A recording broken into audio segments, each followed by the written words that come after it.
Greetings, dear viewers, and welcome back to my fan commentaries for Power Rangers, and welcome to my fan commentary for episode 8 of Power Rangers Time Force, Jen's Revenge.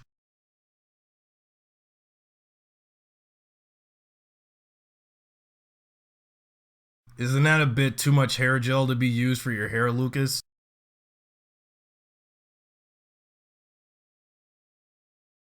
That feeling every morning because, given this part of the episode opening up like this, why does Trip have both orange juice and vegetable juice?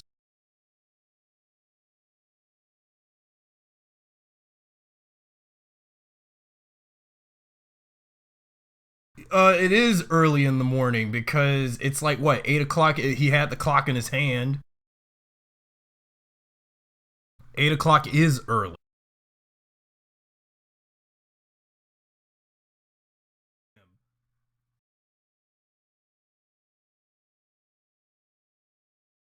Yeah, kick and punch that tree like it was him for what he did to your fiance. I like the way how this episode opens up because the Rangers are getting up.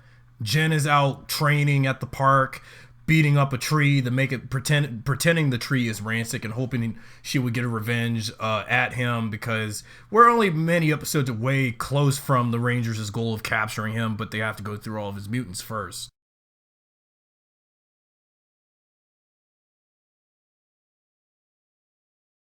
We hardly ever saw any of the Time Force Rangers train as much, and this was our only instance seeing Jen train at least. I guess again reminding us about how she was supposed to have that proposal, but Rancic struck him from the back, and we know what happens when we get to a certain particular point in the series, the turning point.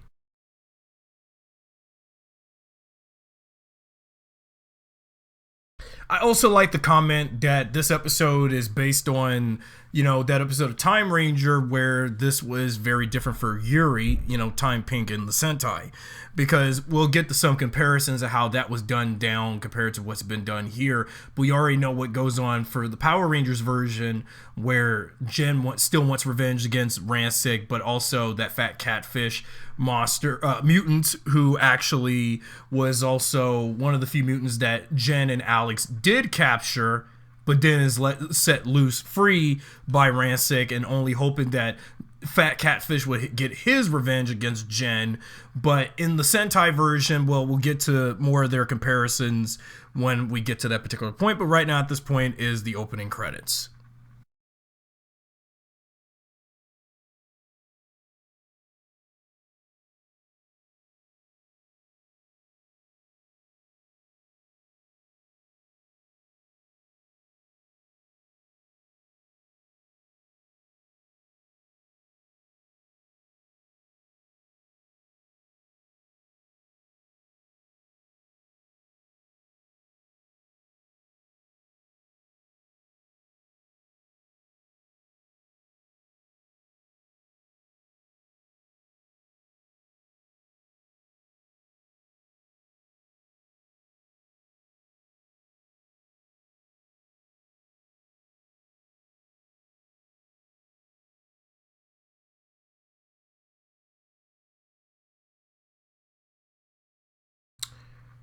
I must wonder where the heck you get those briefcases of money. What is it, 10 million? And as soon as Nadira sees the money, she gets all excited about it, thinking she'll use that money for more shopping because she already has like enough money from what she got from those last two episodes, spending money on wild, crazy things, things she didn't really even need. She already had like enough money in jewels and clothes to wear and stuff. This is slightly the beginning of Frax's hatred toward mutants as much as how Rancic still has hatred for robots, which we'll learn later when we get to.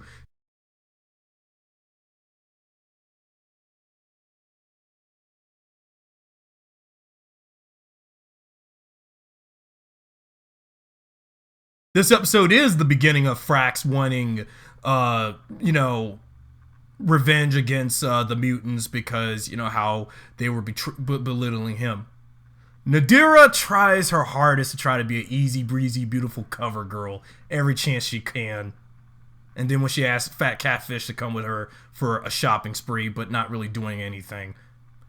I would say around this point, like I said back in my fan commentary for Blue Streak or some other episodes for Time Force recently. Oh yeah, when I said back in my commentary for the first 2 episodes. By this point, Nadira becomes less and less villainous, and she just spends most of her time just doing basically nothing but spend money, shop around, fights the Rangers on occasion. That's it. Nothing more. After that, yeah, you would think after those last 7 episodes of her doing stuff, starting with this episode, this is where we start to see more of Nadira's laziness.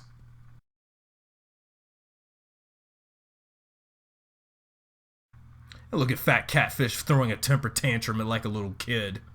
But then only just to blow stuff up. When Fat Catfish, well, okay, that was a post 9/11 edit. Fat Catfish originally blew up some buildings, but in the recent edit, it's just random car explosion rather than a random building explosion.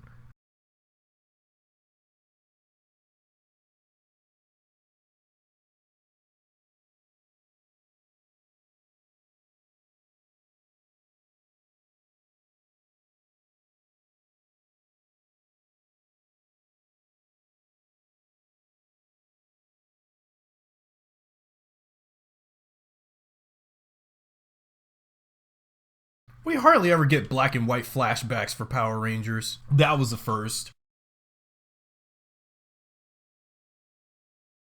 Okay, so as I was about to start doing some comparisons from what was done in Time Ranger with this episode, that in the original Sentai episode this is based on, in Time Ranger, Fat Catfish actually killed the Pink Ranger's family. That would explain why the Pink Ranger has a vendetta against Fat Catfish in the Japanese version. I've seen Time Ranger, so there were some comparisons. But we know that in the Time Force version, because given I've been following the Power Rangers version a lot more growing up than I have the Sentai, we know that in our version that Jen still wants revenge against Rancic because he killed Alex. Because even they've been bringing this up a lot lately in the flashbacks compared to, like, again, Lost Galaxy with the Leo and Mike stuff, with Leo obsessing over his brother's death. But at least we don't see Jen obsessing over Alex all the time in terms of his passing and grievance. But, this is where I feel like this episode was a true highlight for Jen's character. Well, the first and one of the many episodes dedicated to her past. Because she was, this is one of the reasons why Jen is one of the most fully layered Pink Rangers that we've had in the franchise up to this point. And too bad we never will have Pink Rangers like Jen ever again in this franchise. That's saying something. And accordingly, as of this episode, it's been learned that, the Time Force Rangers don't kill mutants, they capture them. And I know that she set her V weapon on to kill switch mode, hoping to kill the mutant. Just doing it out of vendetta when really she shouldn't be doing it.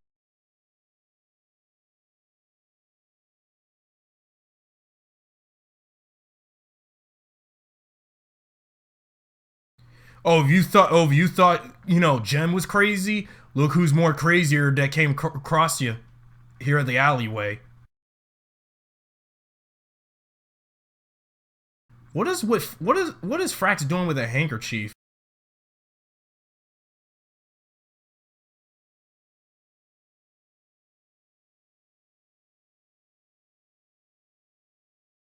This is also the second act of the episode, beginning the setup of what will happen when around this area of the warehouse district, when there is this setup ploy for Frax to make Rancic believe that Fat Catfish set him up and stuff. So they have to do this little confrontation in the warehouse of Silver Hills. Seeing Frax with his facial expressions, with his crazed look, is kind of, crazy and creepy.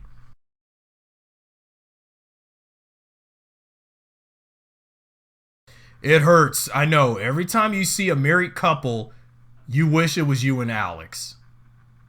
I know the feeling. It's like, seeing a widow, reflecting on the loss of her fiance, it's so painful. I wish Alex and Jen should have got married earlier, but instead of rather wait until when Rancic was fully captured and took in the prison. But I wish that, again, the writing convenience, but again, I have to follow what was in the footage. In the Sentai, things are different though.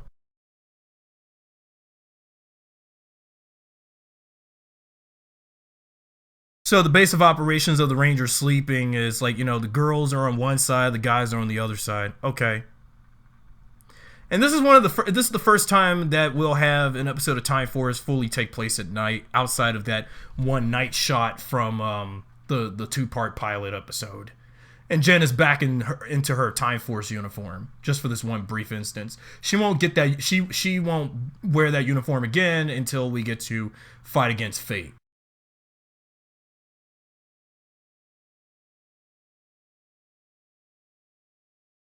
Coincidentally, this is the same warehouse building they use for the Galaxy Rangers' fight with Scorpius back in Heir to the Throne. And perhaps other instances they've used this warehouse in other seasons of Power Rangers during this era also. I don't know what this warehouse was, and when they were still filming the show here in the States and in California. But whatever that warehouse is, I don't know if that's still an open warehouse or so, but don't really know at this point.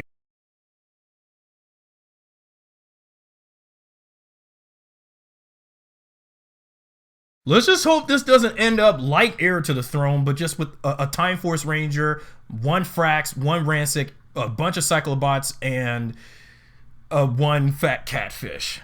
This is slowly, this is why I've made too many comparisons to, the Lost Galaxy whenever I did watch Time Force. Again, Time Force pretty much surpassed Lost Galaxy with certain, episodes and certain things it did.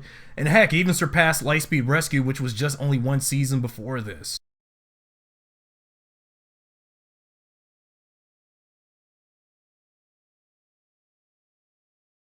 And look, fat catfish running away like a coward. Huh. Should have called him cowardly catfish. That night shot when Wes was coming down, wondering why is it so cold downstairs. That city shot, that night shot of the city, that was basically green screen. And I see that Wes has Macaulay Culkin's bed hair from Home Alone 1 when he came down, and even earlier. Seeing Jen getting brutally beat up by Rancic in the warehouse, it's one of the most brutal moments to see a villain beat the crap out of an unmorphed Ranger like this. We don't hardly ever see this in Power Rangers anymore. And again, this was only during the days when the show was what it was back then. But I wish that if they did something like this now during the Hasbro era, during like Dino Fury right now, but of course can't because given, how the show works today, as opposed to back to a season like Time Force when the show was still airing on Fox, and then again regulations and things and standards were done differently as opposed to what we have today with the show. And all those bruises on Rancic's face, not Jen's face, it is very gruesome.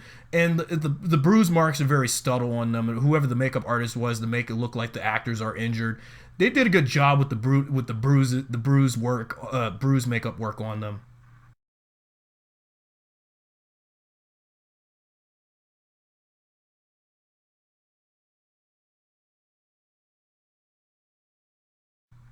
She did finally found out what was going on with Rancic as soon as he was about to attack her, that the mutation was getting worse. Because again, once Rancic attacks, if you try, when he gets all, manically crazed about wanting to take down his enemies, he takes his bone sword out. But then as soon as he's about to strike, then he starts feeling that painful scrummage of mutating. So that's why he needs the serum. So she's already pretty much knew the weakness. Nice touching moment seeing Jen wake up and see Wes on her side on the bed.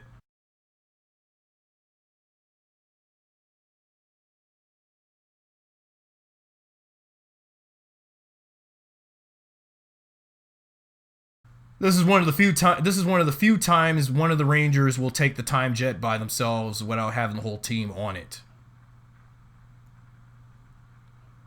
You don't even have a mommy, Frax.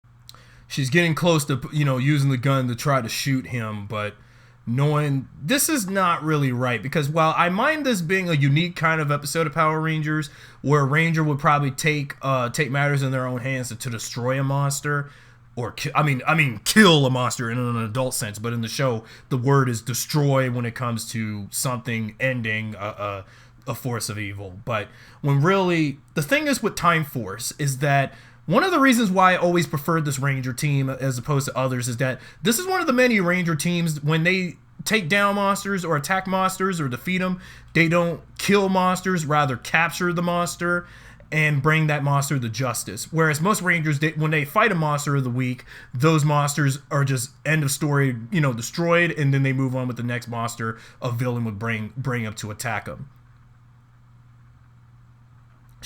I get that Jen had a personal vendetta with Catfish, but really though, she really should have never even took this out, on the monster, knowing the fact it was a monster that Jen and Alex did captured once, and when he attacked him back in the year 3000.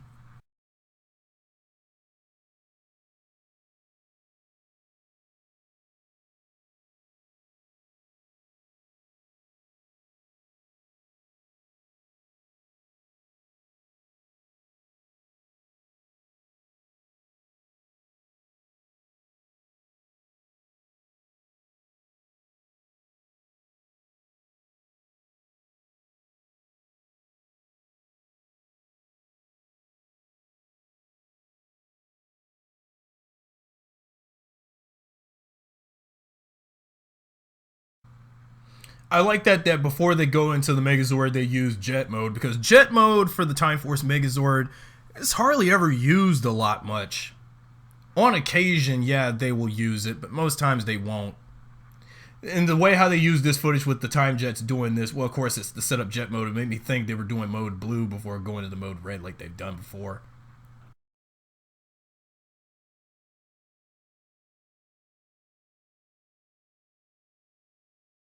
The Cyclone defense was an alright maneuver when the Megazord is in jet mode. Some of the time. And then the way how they made, going by what was in the Sentai footage, the way how they made that tornado, it just makes it look like the tornado should be bigger than the monster that they're facing. The footage is relatively short for the Megazord fighting Fat Catfish, so just get the Megazord Saber, time strike it, put it in its time capsule, and move on. And this is the only time that any Ranger outside of, this is the only time Jen will use the Time Force Megazord Saber in the cockpit to fight a monster.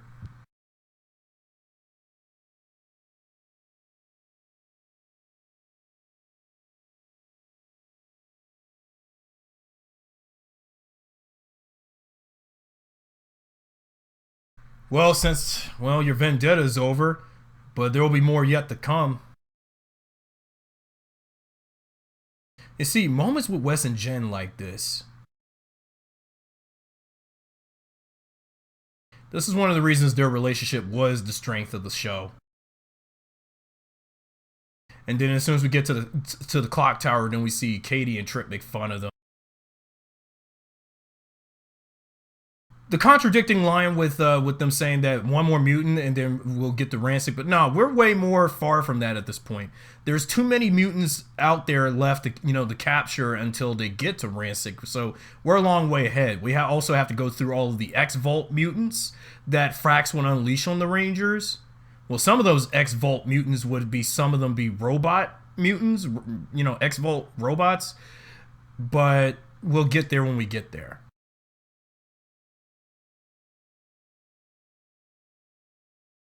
Some of the bruise marks look like, well, of course they have to clear her face of all those bruises and scars from earlier. So, and you can see some of the yellow medicine marks on her face because of that.